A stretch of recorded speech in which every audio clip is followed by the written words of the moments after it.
state that when I got out in 1989, we had cataloged 57 different species.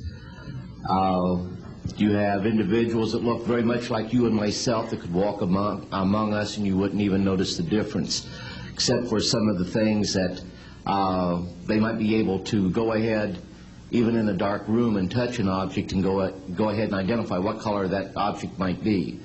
They would have a heightened sense of smell, sight, hearing. The situation is that you have various types of what we normally call grays. We didn't call them grays in the military, but you had at least 3 types of the grays. You had some that were much taller than we were. The unique thing that I'd like to point out for the most part is that the entities that we did catalog were in fact humanoid. Now this created a situation where the scientific community was trying to figure out why that would be the case, because you would expect that if life evolved on other planets, that they would take on some type of other being, so to speak, not necessarily look humanoid or be bipedal such as we are. But apparently we got quite a few of the species out there that are humanoid in appearance, and that creates a question that yet has to be answered by science. Yes, and as I call on you, please state the news agency that you were with. Yes, ma'am. Deanne Davis with United Press International. Could you please address the vehicle that there was a drawing displayed of? Why would this vehicle be on display at an air show? What is the power source that you are asserting is going to be so very useful? And how can you determine that this vehicle is not something that is being developed, by a government agency? In fact, I think that was the testimony. This is an alien reproduction vehicle, and just to be clear, this means that it is based on advanced anti-gravity and zero-point energy propulsion systems. Those are the propulsion systems. They are being manufactured by a consortium of companies that include Lockheed Martin, Northrop, SAIC, and other corporations. They do have superluminal capacity, in other words, faster than the speed of light capacity.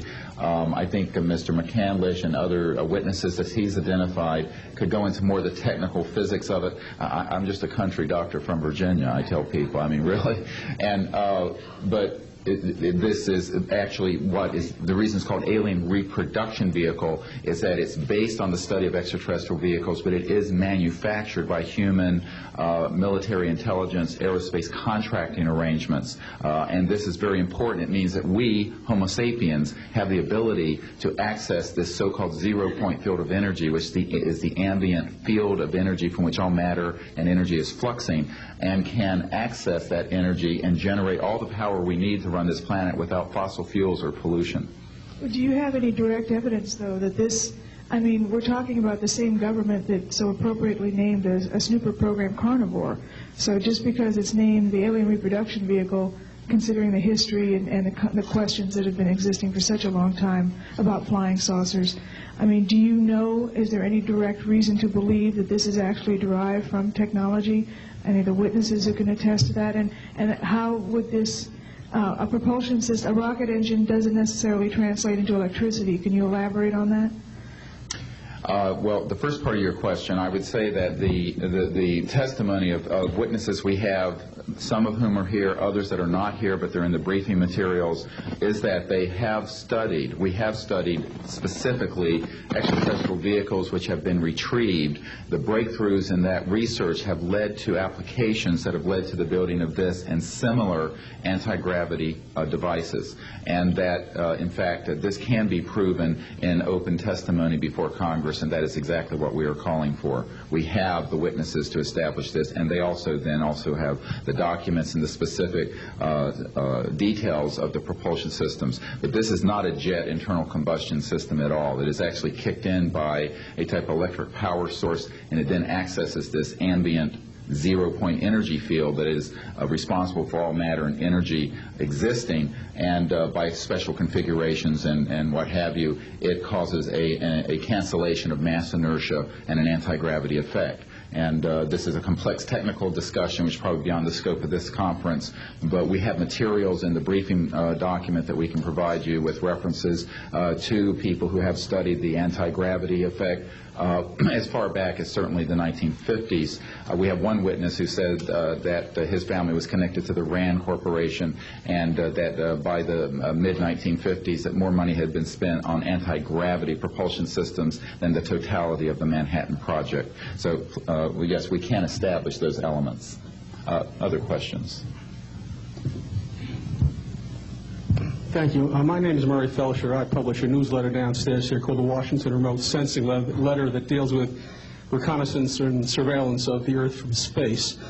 My question is this. Since 1972, with the launch of Landsat 1, and now with the launch of commercial space imagery, there are some archived, I would say, upwards of 35 million photographs of the Earth from space. Not one of them has shown a flying saucer. Are you suggesting that these have been airbrushed out?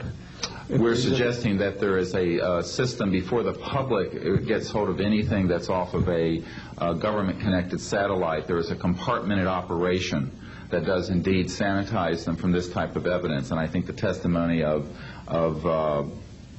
the gentleman who was with the Defense Intelligence Agency, Mr. Maynard, Ms. Hare, and others would substantiate that. We have other witnesses who have been involved in projects where such items have been sanitized out. It could also be that if you did a thorough search, you might find a few that slipped through. We obviously haven't had the research dollars to go through all the millions of images that are cataloged to look for them, but we do know there's been a very thorough sanitizing of this. And people should not be naive about the extent to which covert programs using billions of our tax dollars have been able to effectively hide this. This is one of the sort of myths of both the media and the public. It's sort of a Pollyanna myth that we live in a society where such things could not be done. In fact, they are done, and we can prove that they have been done.